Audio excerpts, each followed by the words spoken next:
Two. Hey, we're up here on the stage at the Heartland Cafe. You are listening to the Live from the Heartland show, the April 27th edition. Let me let you know that we have beautiful photos on the wall by a former employee. Actually, he was the guy that first started booking music seriously at the Heartland, Craig Perry. And his photos, which he calls Not a Bunch of Pretty Pictures, is up on the wall at the Heartland. He's having a closing event tomorrow, Sunday, the 28th, 3 to 6. And that'd be a good time for you to all come on out. These pictures may stay up a little longer. I'm going to talk to Craig. If you're listening, Craig, we'd like to leave them up a couple more weeks till the next guy gets ready. And I'm here with David Bash, and David was on the show about a year ago when the International Pop Overthrow showed up, as it does pretty much every year now. David, I want you to tell us a little bit about International Pop Overthrow, but first, when you came up on the stage, I said, David Bash, what a great name for a rock and roll. And you started just saying it's good now, but it wasn't good as a kid. As a kid, it didn't have the same connotation it does now. And there was this game out called Bash where you just basically took some toy and just beat it up, and I used to get made fun of for that, and had my names rhyme with mashed potatoes, anything you could think of. It was really hell having that name. And then as an adult, it's like, man, that's the coolest name anybody's ever had. Did you make it up? So it's come full circle, 180 degrees. And Love you've been putting on bashes for a while now. I have indeed. 16 years. 16 years. The International Pop Overthrow. I love the logo. I love the name. Tell us a bit about your festival that you put on not only in Los Angeles, but now you take it on the road. Yeah, we started in 1998 in Los Angeles, did it there exclusively for 4 years. Then a bunch of the bands who'd been traveling around said, you really got to take this festival on the road. So I started taking it to New York and then Chicago. Our first year was 2002. And since then, we just keep adding cities. We've been in Liverpool, England at the world-famous Cavern Club for 11 years now. And as I said, 12 years in Chicago, and all over the U.S., Canada, and the U.K. now. What's the conception now? It's like International Pop Overthrow. What does that mean to you? What did it mean to you when you came up with the title? Well, it meant two things. When I came up with the title, it was to pay tribute to one of Chicago's most beloved bands, Material Issue. Their first album was called International Pop Overthrow, and I wanted to pay tribute to them because their lead singer, Jim Ellison, had tragically taken his own life not long before. So I thought it was a fitting tribute. The other thing was I wanted to emphasize that this festival presents international bands from all over the world, coming under one umbrella to try and overthrow what was considered the pop music at the time, what was on the radio, which I thought was kind of soulless and was based on rhythm rather than melody. And I wanted to bring back melodic pop music that a lot of us grew up with. So those were the two meanings behind the name. And what kind of music is it? I mean, is it eclectic, or is it tend to be a certain genre or genres? Well, for the most part, it's power pop, just really melodic, guitar-driven music. But over the years, we've branched out a little bit, expanded the parameters. Now we're doing, folk rock, singer-songwriter, garage, psychedelic rock, indie rock, modern rock. As long as it's melodically based, I don't mind if some bands experiment a little bit. Well, you've been at the Red Line Tap for over a week now. And they've had some really packed shows. You've had some that are a little sparser. I'm wondering how you get the word out, how the festival has evolved, not only around the country, even around the world, but how you see developing it even more in Chicago in the years to come. Well, I just figure we stay here, we keep spreading the word, it gets generated, and more and more people will come out, I think, as the years progress. I've seen that happen as the years have evolved since we started here.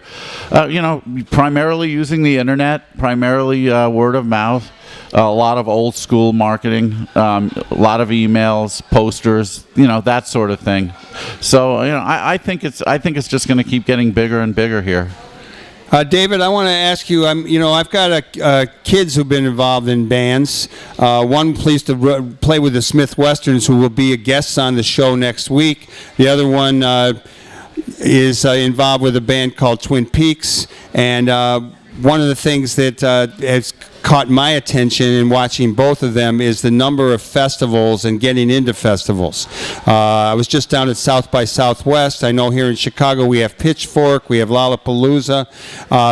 IPO, I don't know what size crowds you pull in LA, but do you see yourself as part of a growing wave or even a trendsetter for other festivals?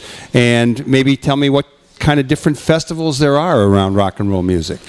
There really aren't a whole lot of rock and roll festivals out there, surprisingly, and those that are mostly, I think their base is a little bit wider. They're more multi-sub-genre within the genre of rock and roll. We stay a little bit more focused around melodic power pop. How I see our festival, we're always going to be grassroots. I always believe in that. I want bands who are talented, who want to play, who again emphasize melody over anything else.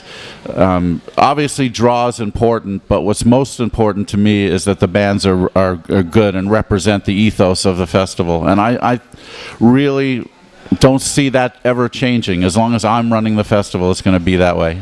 Have you developed a group of people who work with you around making this thing happen, or are you a couple of you really carrying the load?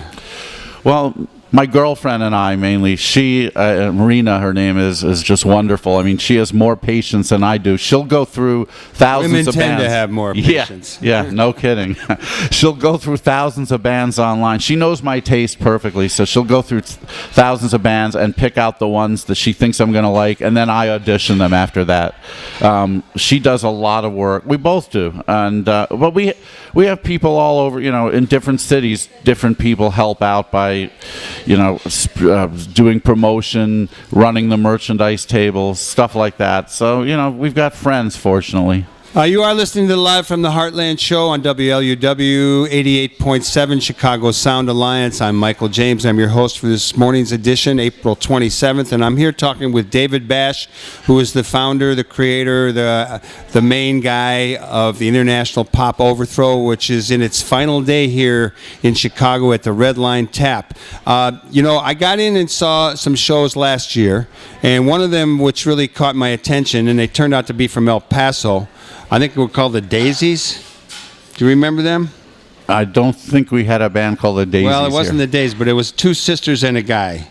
Oh, yes, the Ivies. The Ivies, Daisies, Ivies. Well, it turns out that they have a very progressive dad who is involved in, social justice kind of issues down there in El Paso. So I liked the band first, and then I found out they were from El Paso, and then I found out a little bit more about them. You've got two shows left today. Why don't you tell our listeners on the Live from the Heartland show who they missed and who they can still come see today? Oh, boy. Well, I don't have the lineups in front of me, but we do have a lot of really cool local bands on both bills. I know we have the Pralines and the Hurtin' Kind and the Tree Shakers are on the afternoon bill. And that's at 1 o'clock today? That's at 1 o'clock today, going till about 5:30. And then starting at 7:30 tonight, we have a reunion show by a local band called the Romeros. They're actually hiring a bus and bringing a bunch of people down, which is pretty cool. We have the Van Buren Boys, a CD release show. We have 92 Degrees, who are a traditional power pop band from Chicago from the mid-'90s. We've got all kinds of stuff. 7 bands on each bill, actually. And where do you go next? Next week, I go to New York. I'm on a plane tomorrow. We start on Tuesday there. And how many different cities do you have on the tour? And the bands, basically, you have some bands that go all around the country with you during this period? There's one act called Dave Rave who has played every IPO we've done since Detroit in 2010. He's done over 40 in a row. He's followed us everywhere. Most bands don't do that. It's mostly, 1 or 2 shows a year. But it's great that Dave has been able to be part of this. It's astounding. I don't know how he does it. And how many cities did you do this year?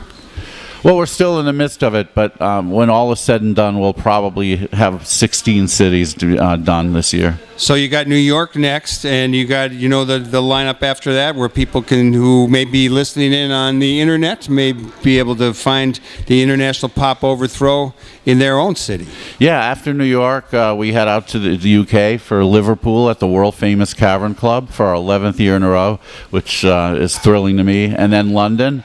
Then we'll be doing the West Coast during the summer, LA, San Francisco, Portland, Seattle, Vancouver, and then later on we're going to head down to Austin, and I plan on doing Nashville and Atlanta, working on those, and then finally at the end of the year we'll be doing New York for a second time, and then Boston and Toronto. Well, that's a lot of work. Is this the only work you do, or you got any other gigs these days? This is it. This is full-time. A full-time promoter, director, setter-upper. 24/7, Michael. And you grew up where? I grew up in New York, so in New York. A nice homecoming for me. And that's where they bashed you around in your youth. Did they ever?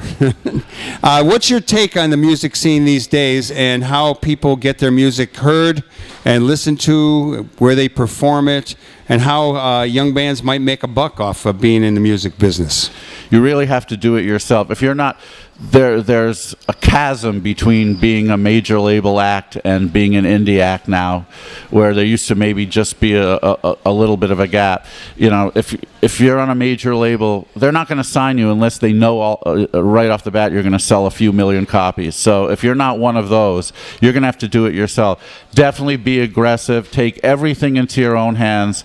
I honestly recommend that bands don't sign with labels, that they do everything themselves. Stay in charge of their CD sales, their other merchandise sales, book their own tours. But if you're going to do that, you have to be aggressive. You have to be persistent. You have to stay on top of things. You can't be flaky. But if you do that kind of stuff and you're not ashamed to market yourself, you can make a living in this business still. And so you recommend against going with any major label, even if you were a young band being courted not only by indie labels, but also some big labels come after you, send you records, take you out to eat. What's your sense? It depends on your focus. If you want to make money in this business and you want to keep control, do it yourself. If you want to live the rock and roll lifestyle, sign with a label. They'll take care of you, and then you'll owe them money at the end. So, David Bash, let me ask you one last question. First, let's remind people that they can see about 7 bands this afternoon at the Red Line Tap. They can see another 7 later tonight. That's the final day of the International Pop Overthrow. If you were sitting here and we were making plans for the future, how would you ramp up, amp up, alter, add to your festival? What kind of things would you like to see happen to it in the years to come? Well, I'd like to see us get the word out to more people in the mainstream. One of the things I find is when I play one of our International Pop Overthrow CDs for people who just listen to music on the radio, they're astounded. They say, a lot of them say, I have no idea that bands do this kind of melodic stuff anymore. Where can I hear more of it? So I know there's a big audience out there. I want to tap into it. So that's what I want to see, just more widespread recognition of the festival. And you got any plans how you would do that? Just well, it's like do-it-yourself bands. It's like you got to just really keep pumping it out, doing promotion, figuring out ways to use this social media, getting little blips of information out there, getting Spin Magazine to maybe mention you, getting... there's other sites too. Pitchfork has a site. I don't know. Do some of the bands that you work with, would they also fit into those, to both Pitchfork and to Lollapalooza style, to Spin Magazine? I'm not sure of all the different little segments of the genre, so to speak. Well, Michael, it's interesting you mentioned Spin, because they did write an article about us in 2007. That's a ways back. We want another. Yeah, we do want another. Most of the bands that we showcase don't necessarily fit in with the framework of what those magazines do, but some do. And really, my goal is to just continue to do this, to stay in the game, because the longer you stay in the game, the more likely better things are going to happen. So we're just going to stay around. Life is about staying in the game.